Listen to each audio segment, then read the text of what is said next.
Hey guys, this is EckhartsLadder here with another Star Wars Legends lore video. Now, today's content will be a bit shorter than normal, but if you still want more of my lovely self, I will be streaming tonight over on my second channel, X2. Specifically, I'll be playing Burial Cart with the family bovine, which is always beyond fun. So today we'll once again be visiting the wonderful Star Wars Legends novel, Plagueis. I've got a few more videos planned out about stuff in this novel, but if you want to listen to the entire thing, which I highly recommend, consider checking out my Audible trial link over at audibletrial.com/EckhartsLadder. You can get the book or another for free. Anyway, Palpatine is an incredible being. My theory is that he, like Anakin, was created purely by the dark side. Born, but not conceived naturally, a tool of balance used by the Force. It's pretty clear that the Force responds to tipping points. For example, after Plagueis and Palpatine experimented heavily with midichlorians, Anakin was born.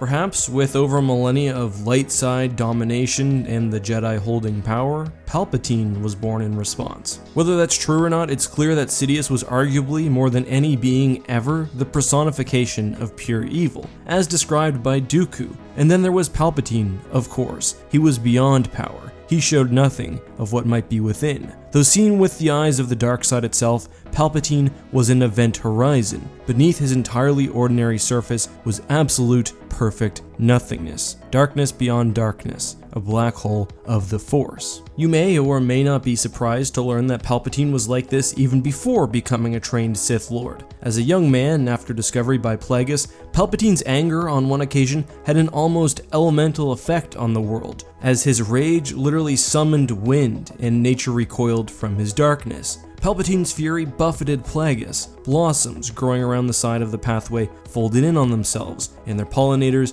began to buzz in agitation. 4D reacted as well, wobbling on its feet as if in grip of a powerful electromagnet. Had this human truly been born of flesh and blood parents? Plagueis asked himself, when, in fact, he seemed sprung from nature itself. Palpatine's anger in this case was brought on because of an interaction with his father, Kasinga. Palpatine, who in Legends by the way had no first name but simply went by his surname, was being controlled heavily by his father, who was moving him between planets and on this occasion wanted to seclude him from the influence of Plagueis. Although Plagueis was obviously not publicly a Sith Lord, he was still a controversial figure as his public persona Hugo Damask, and Damask was publicly backing another faction in the Naboo monarchy election. Palpatine had actually leaked information about his father's allies, and just generally Kasinga was not happy about the relationship between Palpatine and Plagueis. But this was only one of many arguments, and the two had been in conflict for pretty much Palpatine's entire life. Palpatine was amoral, he casually broke the law, and even killed people in a supposed automobile accident as a youth. So eventually when Kasinga attempts to move Palpatine, the two get into a very heated argument, with Palpatine's father admitting that, and I quote, "It will be so good to have you gone," admitting that his son has always been a mystery. The discussion then moves to murder as it gets increasingly heated. Murder has always been in your thoughts, hasn't it? You've merely been waiting for someone to grant you permission to act. A darkness came over Palpatine's face. "I don't need anyone's permission. Precisely, you're an animal at heart. King of the beasts, father," Palpatine said. "I knew this day would come. I've known it since the first moment I tried to swaddle you, and you fought me with a strength that was too powerful for your size or age." Palpatine looked out from beneath his quirked brows. "I was born mature, father, fully grown, and you hated me for it, because you grasped that I was everything you can never be." "Hated you more than you know," Kasigna said, allowing his ire to rise once more. Palpatine was very clearly born from darkness. He was that powerful black hole observed by Dooku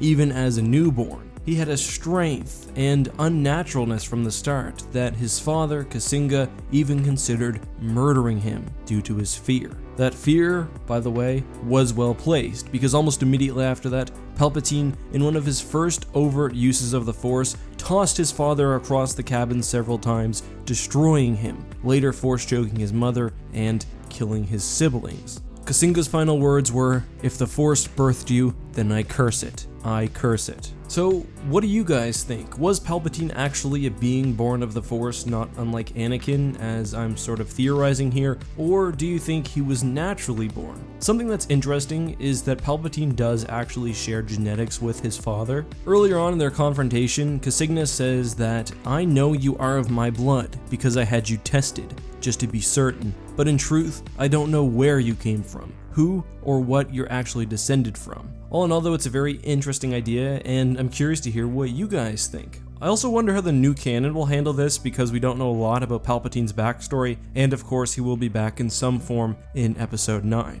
Today's question of the day comes from CA Redneck, who asks how the Star Wars galaxy would have been different had the Jedi not demilitarized after the Ruusan Reformation.